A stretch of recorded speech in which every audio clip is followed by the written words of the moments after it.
right, so follow me down. John Kallas This is the spot. is a nutritionist and wild food forager. It is slick. He likes to say that when the tide goes out, his dinner table's set. All the seaweed that we're going to eat later, we're going to eat raw. Fresh, they're perfectly good to eat. Today he leads friends eager to tap into his expertise across a low-tide estuary. That's where all the flavor is. Tastes like a piece of lettuce, really salty lettuce. Kallas says there are more than 40 different seaweeds growing in this small corner of Tillamook Bay, like angel wing kelp. Leafy material here, and then you've got this midrib that goes along the center. And we'll all get to taste a little bit of it. Armed with scissors and plastic bags, each person is allowed to gather 1 gallon of seaweed per day. This particular one I call teriyaki weed because it tastes like beef and it adds great flavor to whatever you're eating. Oh, that's good. Yeah, it is good. It's got a spice to it. Kallas fell in love with exploring for wild edibles as a boy. The passion blossomed and led him to a lifetime of study and a PhD in nutrition.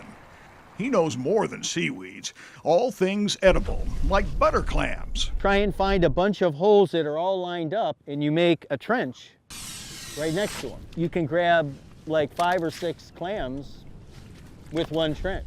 You want to lift underneath the clam rather than try and pull it from the top. It doesn't take long. Each clammer must have a shellfish license and dig their own daily limit of 20 butter clams. Charla Oxy makes it look easy.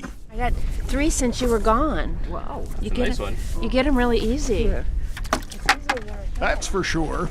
Soon it's time to head for the forest, where more springtime edibles are easy to find, like leafy and lemony cascade sorrel, or salmonberry blossoms, or lady fern fiddleheads. Yeah, this is perfect.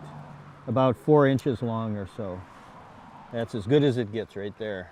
Kallas is the first to caution that safety's critical when collecting and eating Oregon's wild edibles. That means taking a class or reading the right book, like his, Edible Wild Plants, From the Dirt to the Plate.